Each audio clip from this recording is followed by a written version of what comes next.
This episode of To the Last Drop is sponsored by the Listen Audio app, where you can stream all your favorite radio stations, catch up on the latest news and entertainment, and dive into captivating podcasts all in one app. That's download Listen. That's LISTN from the App Store or Google Play. The Listen Audio app, everywhere you are. It's time for To the Last Drop podcast with Liam Delcalm and Brendan Nell.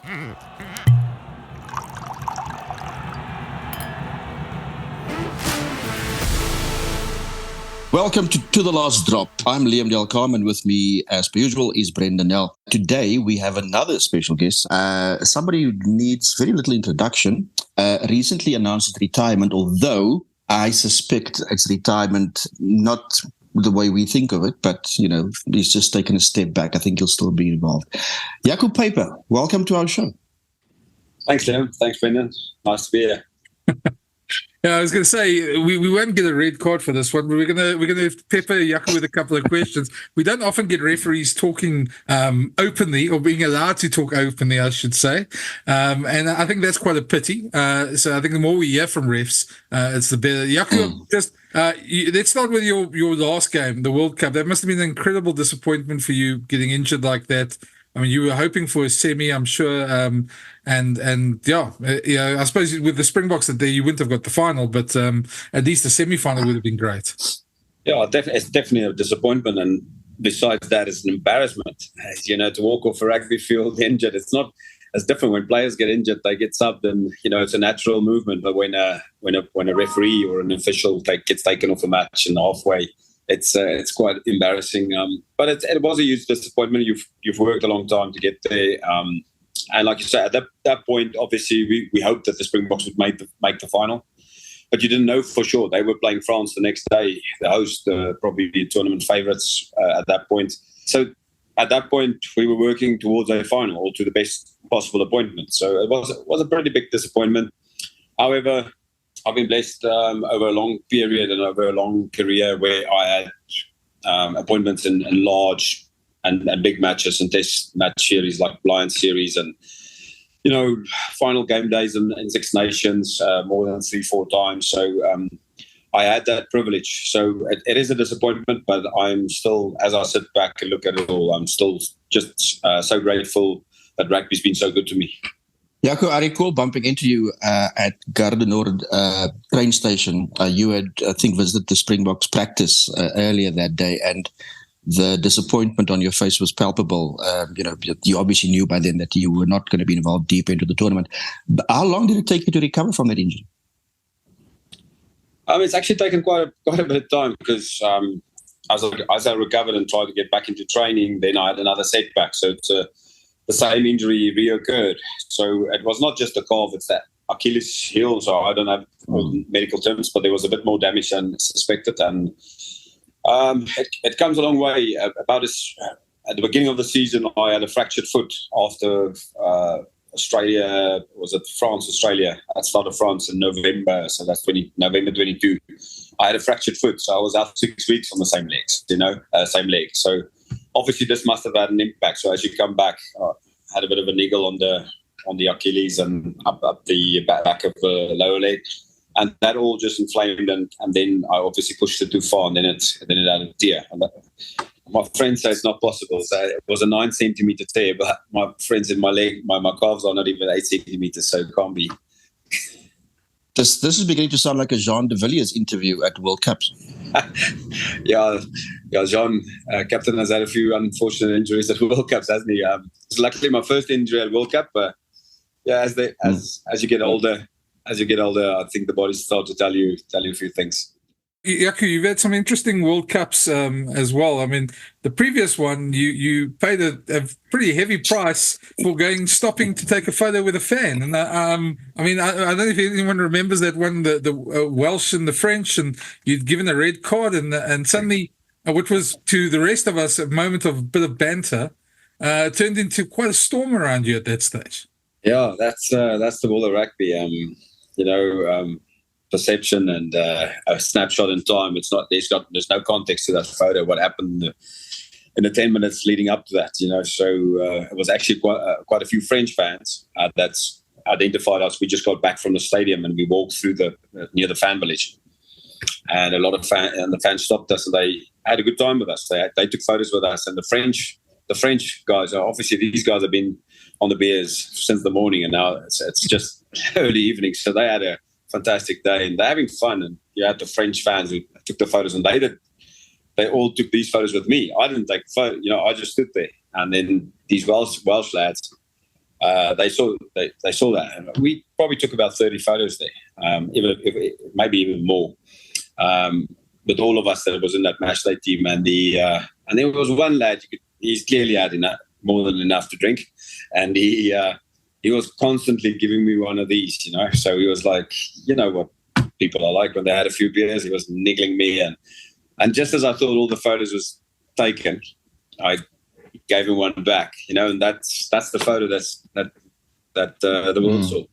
So it was a silly moment, but can I blame anyone else? No, I can't. So what have I learned from that is I've got to control that environment. If you take the responsibility of being a referee or any of those limelight roles, then you've got to be able to control those environments, or maybe prevent getting into those environments. So there was nothing sinister. It was a few moments of laughter by everyone, and it was taken out of context. And obviously, it had repercussions. The reason why I asked that is because I actually wanted to lead into maybe a more deeper point. Is this last World Cup, and before this last World Cup, the last couple of years, we've had a number of discussions around referees and social media and things that go on and what fans do, and sort of target referees and that sort of thing.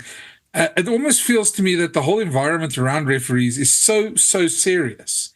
And I mean, you and I have had discussions like this on the odd occasion when we bump into each other, but it feels like you guys are in such a bubble that you can't talk out. And you almost feels like you don't get protective. And in the meantime, you've got this outside bubble of the public who are just targeting you. So that's why I say in a moment like that, to me, which was actually a fun moment, which I think 99% of people probably would have taken the right way. It was almost like a pretext for where we've got to now, where fans just, unfortunately, with social media, just go overboard. And I feel sorry for referees, because you're damned if you do and you're damned if you don't. Yeah, look, that is the problem with rugby. Everybody wants to blame someone when they lose. So it's easiest, to not blame our team or ourselves and blame the referee. And so that's why referees go into that bubble, because one misstep or one step out of context, then you get blamed. So that's why referees seem very media shy, and that's why referees seem to have a lot of privacy around what we do and the seriousness that you perceive. But inside our bubble, where we live, we really have good times. Rugby really provides good times to referees, and just this World Cup again, we had a massive good team spirit, and we stayed in a hotel together for 8 weeks, 9 weeks.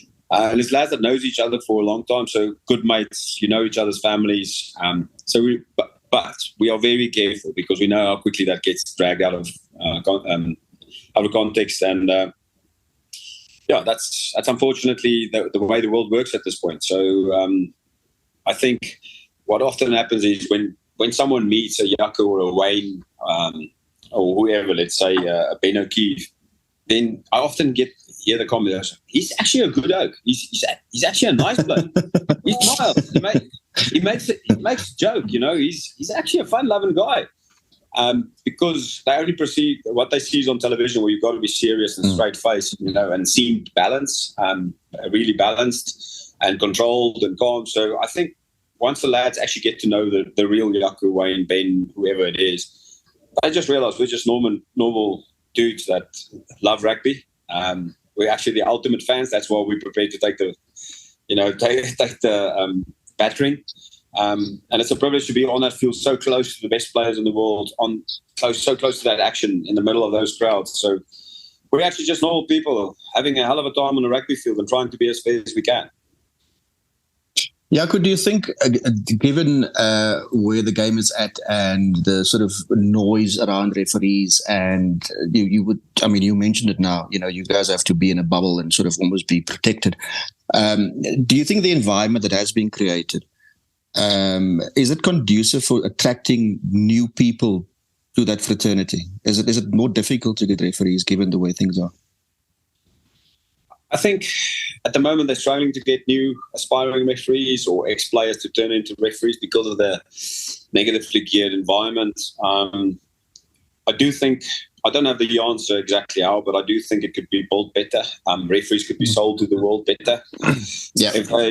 If they allow us to, or not allow us, so if they present us to the world and send us out to the media so the people actually get to know us, I think there'll be a different perception. That also brings risk, and at this point, they that also bring risk. So I don't have the best answer, but I know for a fact that we have to start telling the good stories, not just the stories where people are threatened and their families are threatened on social media and those stuff. I can tell you a million stories. There's really good stories that I've got mates that's got money, but they can't buy these moments. I've got mates that got a lot of money. They just can't get into those venues with their teams and the players, where we have those Six Nations post-match black tie dinners in the most extraordinary, event halls and so on. And the last one in France was in l'Opéra. I mean, that opera house, it's unbelievable. You would never be able to get inside that place on your own unless you are some sort of dignitary. But we get in there. That's all those extras that you get into being a referee in this world. I met the Queen. I met the Queen in 2015 in the Buckingham Palace, in the ballroom. These are the good stories that we have to tell to attract referees, because there's a lot of focus on the negative stuff and the errors. But we don't make more errors than the players. But ours are highlighted because it's easy. It's easy to, because when I drop the ball, I don't have a teammate behind me that scoop up the ball and then make the pass and then we still score.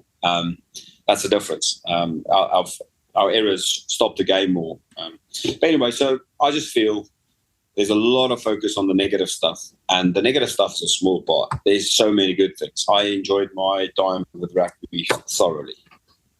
I take your point about presenting a sort of a different face to referees, and sort of maybe World Rugby should make that effort, because it's, I suppose, from a fan's perspective, and when I say fans, I put that in inverted commas as well. When you on social media and you want to abuse somebody, I suppose it's a lot easier if your perception of that person is it's just a robot. It's not a person that I can relate to or engage with. So yeah, that's a very good point you make about putting you guys in a different light, I suppose, or in a better light publicly. And look, I've been to Australia and New Zealand more than 100 times.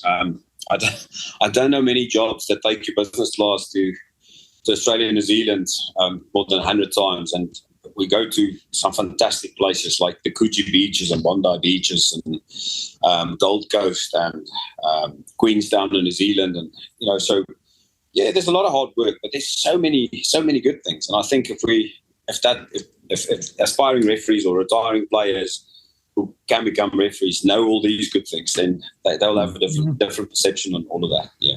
Yeah, I was going to reference a story in 2015. Another ref, not from South Africa, who I know quite well and you know quite well as well. And I saw on his Facebook feed when I was working that you guys did a camp with the SAS. I think it was so almost like a boot camp. But it looked like a hell of a lot of fun with the photos. And to me, it was just great seeing the refs in a different environment, seeing them laughing, joking. And so we published one or two of the photos. And there was a huge outcry. And the poor ref he really got into trouble for it, which I thought was just so unnecessary. And sometimes I just feel, we get to speak to you guys off the record. We see you guys away from the field. And we tend to know that, but I think World Rugby can do a whole lot more in just humanizing you guys, and I think that's one of the shortcomings. And I don't know if there's any scope in the future, because as you say, now it keeps on going on the negative, and referees do need to be protected, but there should be a happy medium somewhere. And to be fair, Brendan, sorry, SA Rugby makes the same mistake. I mean, you don't even bother asking for an interview with the referee because you'll get turned down. Well, I actually want to say, Jaco, another little anecdote which you'll probably enjoy. I remember there was a Lions-Bulls game, talking about just probably 10, 12 years ago at least, when Willie Roos was still refereeing. And there was some very typical game. There was some crucial decision that went against the Bulls and they went for the Lions. And we asked for the ref. We thought, well, let's give it a try. And next thing, Willie came up, and Marius was still with him. Marius was still very young in the reffing ranks there. I think he was one of the ARs. And they came up with their laptops, and they made fools of us at the press conference because they had all the replays and we were ready to grill them, and they had all the replays ready to show us how wrong they were. So that to me was always just something I always remember as a reminder of how the emotion in the moment tends to make you think one thing, but if you sit down there with cold, hard facts, you actually see the other side of the story. And I think that's something that never really gets told for referees. Yeah, and look at it. I think SA Rugby have considered, they've been pioneers. They've actually been the one union that at one point had, when Paul Dobson and the referee attend the post-match, for an interview like the one you've referenced. But then there's other risk to it. Sometimes if you send an inexperienced referees his second Currie Cup game out there, and you've got all these experienced journalists sitting there, they're going to hang him out to dry, So if he says the wrong thing, maybe when you get older, a bit better, you can navigate your way through there. But it's always a risk sending someone out there. But I think we should. But then the guys need to be prepared and trained. Just like players, they get training on how to deal with media. We need to train the referees how to deal with media, how to deal with certain things. So it's not going to happen overnight. But I think the future, if we want to humanize, as you guys said, the referee, then that'll be one of the things that could be done. But there's also, we had an initiative, and you guys will soon know about this. There's a documentary that they started making around about Six Nations, and they followed some of us through the year and all our referee workshops and camps. So there'll be a documentary out on Netflix, I believe, soon. Yeah. Which followed us for a long period, and it's obviously only going to be 130 minutes or 120 minutes, but there's a lot of insight into the inside of the world and how good we had it, how good a team spirit we had at this World Cup, and how good mates we had, and families in there. My girls joined, and then Wayne Barnes' family joined, and then Paul Williams' family joined, and then how they come in and out of that environment. So I think that'll already go a long way to just show the people these guys are good guys, man. They're not cheats. They make mistakes. No more than the players. But yeah, we can go a long way to actually show that the referees are human. Yeah, you make a good point about demystifying the world of referees. There's no doubt that there's a need for that. You're with Brendan Nell and Liam Delcom on the To The Last Drop podcast. Do you have a favorite team to referee in terms of not just your rapport with the players, but also sort of flow of the game and the sort of quality of game that you're able to put out there? Not one specific team or country, but it's always good to referee a team that's had success for a while, because they seem to deal with referees better, because they've had a good run.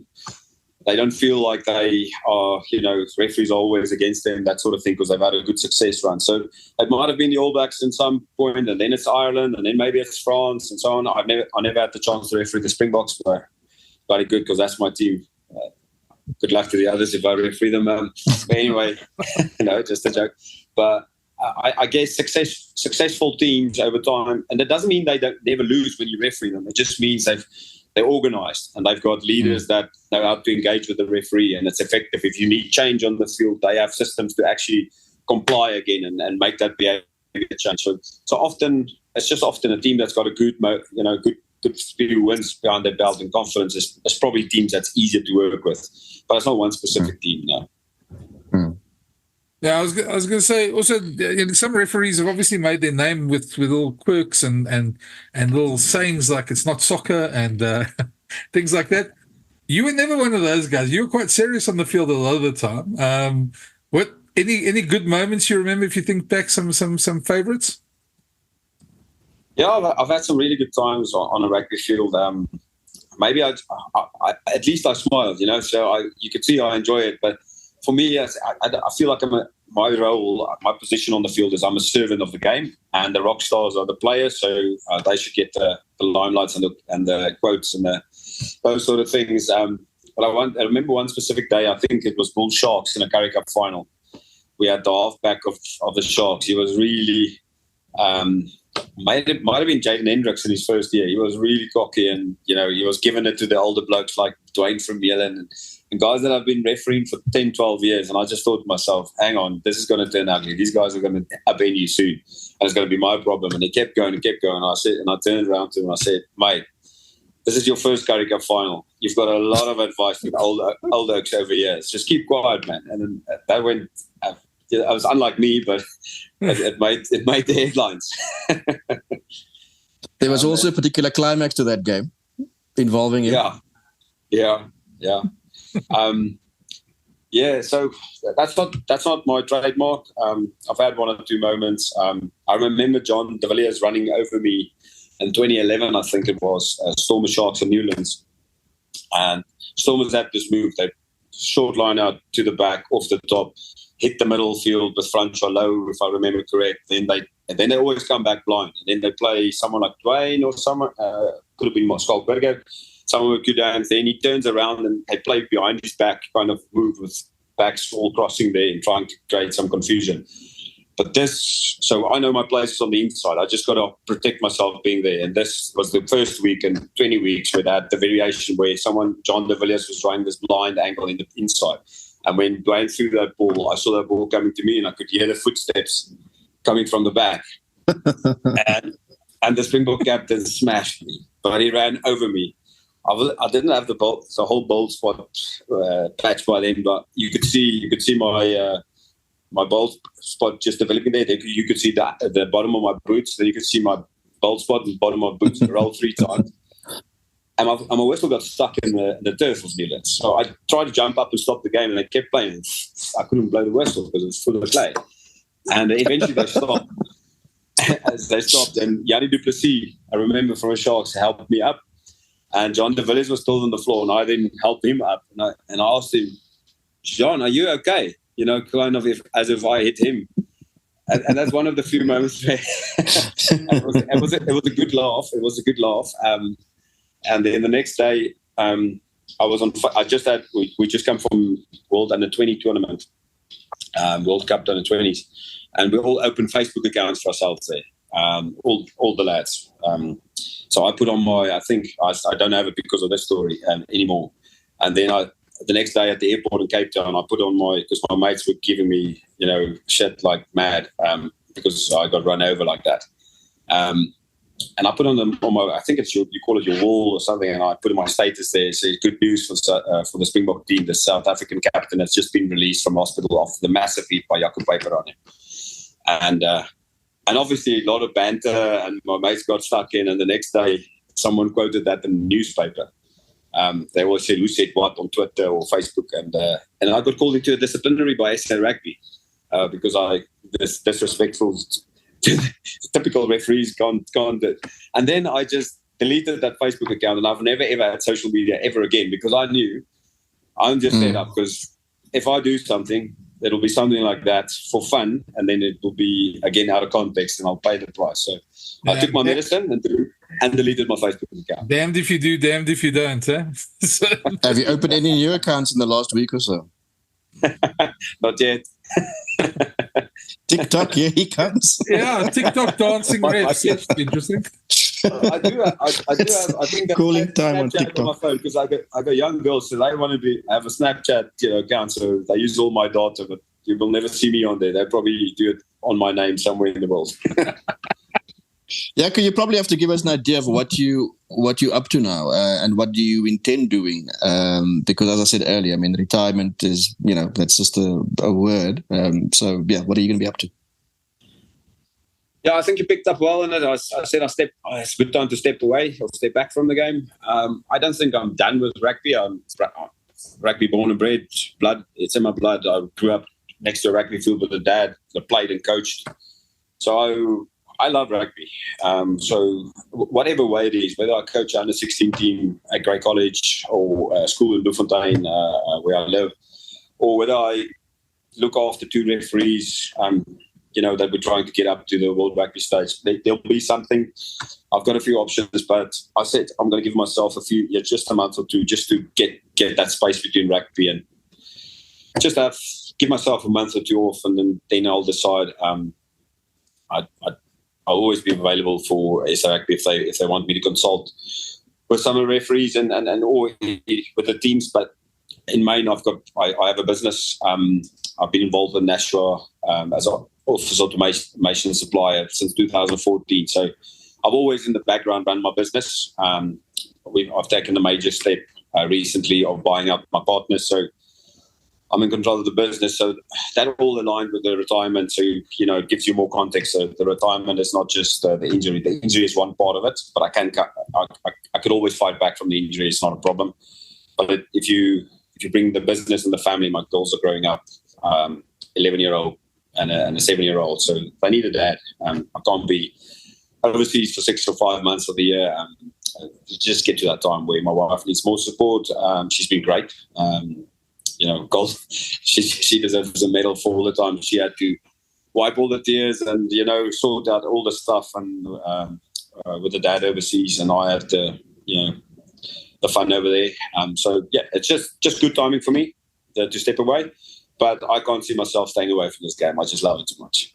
It's actually funny often when one is away from home where things, and especially when it's a longish tour, where things go pear-shaped at home, there's always a geyser that bursts or a swimming pool that floods, and then you are obviously thousands of kilometers away. It never happens when you're alone. Normally when you touch down at Heathrow. It's normally when you touch down at Heathrow and you switch on your data. Your phone goes like, bam, bam. I was going to say, Jaco, you probably need that month or 2, your wife and your kids, just to get used to you again, because they're not used to you being reintroduce yourself. Yeah, look, I'm suspecting they like it now. It'll be a couple of weeks or 3 or 4 weeks, and then they'll tell me, get out of this place again. There's too much rules here now. So why don't you just go again? I was going to say, on the reffing side, I was going to ask you, obviously one of the things, you came in at almost the back end of the golden generation for South African referees with the Andre Watson, Jonathan Kaplan, Mark Lawrence, Tupper, all those guys. And since then, if you look now, almost the dominant faction in refereeing is the English refs at the moment. So, it doesn't seem like South Africa has too many refs coming through as such. I don't know. You've been in the inside. Do you see that changing, or do you see more? Is it more a fault of the environment at the moment that referees? Obviously, it's tough to recruit referees. Oh, look. The fact that England's now got a lot of referees, the Premiership has a really good plan to look after the referees, and they contracted about 11 or 12 referees. And that's what they just in that cycle now where those guys have become seniors. Before that, it was France. So France had 4 referees at the previous World Cup. We're supposed to fight back and get him back in there. Do we have the talent and do we have the knowledge of the referee? I think we do. I think we've got some incredible young referees like Morne Ferreira, who's coming through now. We've got a Griffin Colby. You can name them. There's Christopher Allison. I'm speaking about the guys who haven't done the Super Rugby's or the URCs that really come into the fold now. Can they become the test referees that we want? Yes, I think so. I think with the right support and a referee have to look after himself a lot of the times, but if they still need that setup, they still need that some person that leads them through the first few storms, to navigate them through those storms so they stay up straight and not, start knee-jerking, etc. So I think we have the right guys. I know Marius Jonker for a fact is going to get involved in coaching as well in referees. So we've got, if myself and Marius maybe play a role there, we've got the right people that can help them, but it doesn't happen overnight, and fans get upset or impatient. So if a young referee, the risk is if you put a young referee in and he makes a few mistakes, then people want out of there and fired and find his match fee and etc. So sometimes it takes too long to get that referee there because we want to limit the risk and see that he's ready. But I was lucky. Mark Lawrence broke his nose in a car accident, so they had to put me in a Currie Cup game the next day. So they had no option. So luckily I survived. Then a season later, it was Super Rugby, I think 2008. Then Willie Roos broke his ankle in a match in Samoa, I think. And then he had to fly back for a Super Rugby game, so he couldn't. So I got my first Super Rugby game. So you need a spell, and then you need to survive. But refereeing takes a bit of time in the cockpit to genuinely settle. Yeah, there's one ref in particular I'm thinking of. I'm not going to mention name here, but sometimes the pressure is also too much for certain refs as well. I mean, we're all human. So, and there's one ref that was coming through, very promising young ref, and then obviously had some personal problems that also took him out of the game as well. My question is though, they say, I was going to ask you, you don't know exactly where you're going to be involved, but they say all failed refs become TMOs. That's the joke, at least. Will we see you as a TMO? Yes, the Marius Jonkers case, that's really true. I'd love him to hear this. No, he's an exceptional guy. Exceptional knowledge of rugby and a good guy for a refereeing group. But I'm not going to be a TMO. I'm done. I always said the day I'm done, I'm done. And what I'll do is I'll be in the background. I'm happy to coach. I'm happy to help, but my days are done. If I become a TMO now, then it defeats the purpose. Then I can still referee. So I want to be home, and I want to spend more time with my family. I want to be more involved in my business. So TMO means 40 weekends away from home again in a year. So that defies the purpose of what I'm trying to achieve. But I tell you what, it's probably that the refereeing is tough. They always say scrum refereeing is tough. I think with the likes of the Mike Crons and Don Hemans that's helping and coaching referees, it's become a bit more clear to us and the teams what we need to referee. The toughest part to referee is the line-out maul, because it's got so many moving parts. It's not. Often there's 16 people in there, and 16 people means 32 feet, and it means either of those feet can be tripped, and or of those. It's just so many moving parts up there and down here. But even that is not as tough as TMOing. TMOing is so tough because you could sit there for 60 minutes, 65 minutes. And suddenly there's a spike of high impact incidents, and you have to be in a good feel with the game. What does the game need now? Take Tom Foley, for instance, in the World Cup final. He cancelled the try. Everybody can see the knock. But I suspect it's probably the losing team then charged him with World Rugby for going outside the protocol. So did we expect him to close his eyes and not see that knock on? Which is about 3 seconds out of protocol, and then let the wrong result happen. So he did what everybody saw live. He fixed it, and now it's 3 seconds or 2 seconds out of protocol, and now he ran the risk of being dropped for the next window because of that. And he did the right thing, but not the right protocol thing. So they've got. I'd say TMO's got the toughest job at the moment in rugby. Yeah. You do know at some point, though, you're going to probably end up, I know you said you want to spend time at home, but you're probably going to end up in the Supersport studios next to a screen and some moving parts and pointing to things that may or may not have happened. Maybe I can have a crack at some of the coaches who's given me stick in the media in the last few years. Exactly. And point out there where their teams have come up short. No, look, even if that's an option where I can make a contribution to rugby and maybe inform public better, maybe that's something we can explore. But like I said, I'm going to give it a few months and let's see. I've had a few chats with a few different teams or SA Rugby and World Rugby. So there's a few things that we're considering, but I'm just going to give it a bit of time and just get clarity in my mind. What's the best thing for now? Yeah, I've got one more question, or one more rugby-related question to ask you. And I suppose it's one of those questions that, you would probably get asked in a bar, whether you're in Paris or whether you're in London or Edinburgh or wherever. But if there was a law that you could change and make rugby better, what would it be? Yeah, we've considered when we sit in our workshops, we try and work out which of these laws will improve the game. And when you change the laws, you don't want to change the fabric of the essence of rugby, because rugby is a game for all shapes and sizes. So if you take away the scrum and the scrum power, you take away, the oxen chairs, and you take away the Trevor and Young out of the game, you'll change the game completely. Those are also the guys that they may have the scrum strength, but they are also the guys where the outside backs maybe later in the game can get space around them when they tire down and etc. So I'm not one of those who says the scrum is a big problem. I think coaching the scrum is a big problem, because they expect referees to fix the scrum in 80 minutes, which have been trying for a 3 months pre-season. So I think if coaches take that responsibility, so a lot of the law stuff can be fixed by coaches who coach positively in terms of the laws.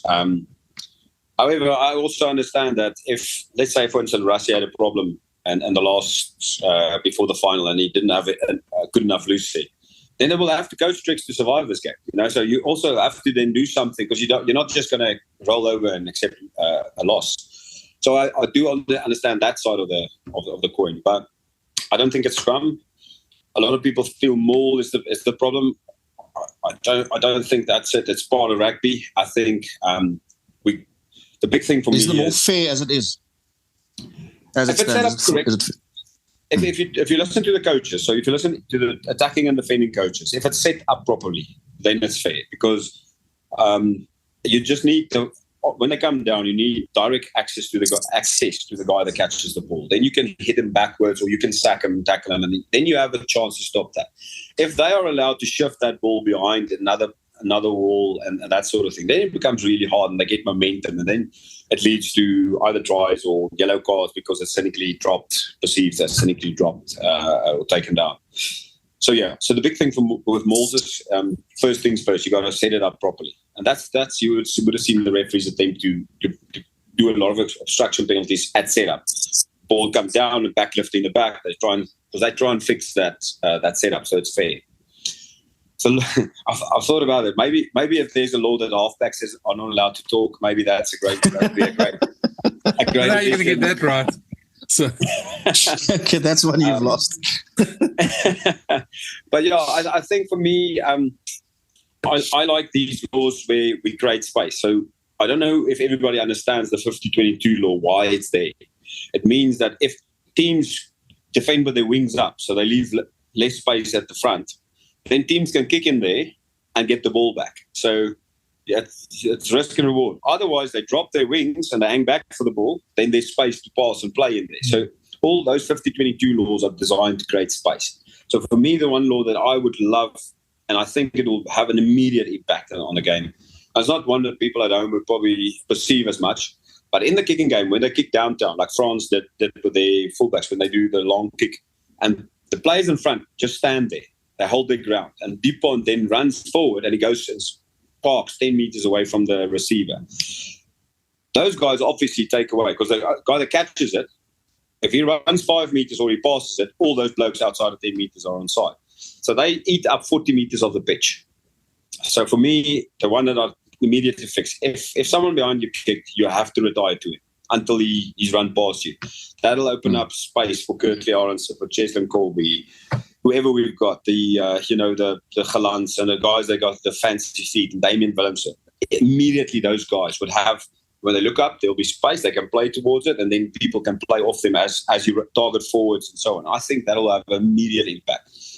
But at test level, the guys are so well conditioned and so smart around these things. They just kick down long, trap the team there, and wall up, and then they have to kick back. So that then becomes a ding-dong or high ball, and we create a contested ball in the air. So I think if we can open up that 30-40 meters for the guys with the good feet and the speed to build up steam there and play off each other, I think we will have a lot more momentum on the attack side and a lot less kicking, because there'll be high risk to kick in those space into those guys' throats. So that's one thing I think I would immediately change, is open up that space on the field. I would say for me it'd be the caterpillar rucks. They're the ugliest looking things on the rugby field, to be very honest. So, but I know why teams do that. So, You just got to remember, guys like myself and Wayne is 40 plus, so we need some place to rest. So the Caterpillar rugs gave us a good break to catch our breath. yeah, obviously, this, as I told you before you came on, this is also a bit of a wine podcast. So now we're going to ask you to dish some dirt. I'm not going to ask you just for your preference when you open a bottle or whatever you. If you're from Bloemfontein, so it might be that other wine, the Brandewijn. What's your preference, and maybe dish some dirt about who's the biggest wine drinker amongst you. Who's the thirstiest? Oh, gee. I tell you what, that Wayne Barnes has got hollow legs, man. He can drink a wine. and he's an all-rounder. It doesn't matter if it's red or it's a white or a rosé. He'll drink them all as long as you keep pouring. Wayne's he likes fine dinners and fine wines, so it's always a good treat when he books a dinner in Paris. You always know it's an expensive dinner, but it's going to be good. So I'd say Wayne, but over time, obviously, he's built up the experience and the capacity to drink a lot of wine. But very good company as well over the wines. Myself, I'm not too fussy. In the winter, obviously, in the Free State, he'll prefer a red in front of a bonfire or a kachel. So I would love to have a Lavenier single block Pinotage. That is my absolute favorite. I always go and visit them. It's one of the it's a boutique wine, so that'll be in the winter. It'll be my favorite, and then in the winter in the summer in the Free State, red wine tastes like lava if you drink it during the daytime or during January and February. So I prefer something that you can chill down, and even people frown upon it. But in the Free State, you have your Chenin Blanc, your Sauvignon Blanc with a block of ice, just to chill it down. And again, Lavenier's got fantastic wines, and I often go and visit them. So that's my preference. I definitely, if I have a chance, Lavenier, go visit them. It's just outside of Stellenbosch. It's good I didn't ask him who can't handle their wine, Liam? Yeah, he went straight for the top of the tree, which is, I suppose, understandable. But we'll take what we can get. Well, I suppose if I wanted to be a bit flippant, I could say if you look at some of the guys' reffing decisions, we can tell who. No, let's go there. Some of us, it looks like some of us have wine in the change room, doesn't it? Well, no, I would say some of the French maybe, but not all of you guys. Yeah, okay, thanks for your time, man. It's been great. I think we could probably speak for hours still, and hopefully we're going to get you on again at some point. You can come educate us a bit on some rugby matters. And yeah, thanks for joining us, and enjoy retirement. And I hope your family doesn't get too tired of you too quickly. Yeah, for now I think the girls appreciate me being home, but we'll see how it goes, and then I'll start a new hobby. Maybe start playing paddle or something. just get out of home. Jaco, this was wonderful. Thanks so much. Thanks for taking the time. Anytime, guys. And thanks for your support through the years. I appreciate it. And we must tag Wayne Barnes on that wine question, eh? And Marius Jonker. I must remember Marius as well. Yeah, now there's somebody who loves his red wine. Yeah, he loves the red wine. Anyway, we'll see. We'll be back next week. Thanks for joining us, Jaco. And that's been To The Last Drop. We'll chat to you guys next week. Thanks for listening. And a reminder, you can find all the To The Last Drop podcasts on the Brendan Nell YouTube channel, iono.fm, Spotify, Player.fm, Pocket Casts, Google Podcasts, and iTunes, or wherever you find your favorite podcasts.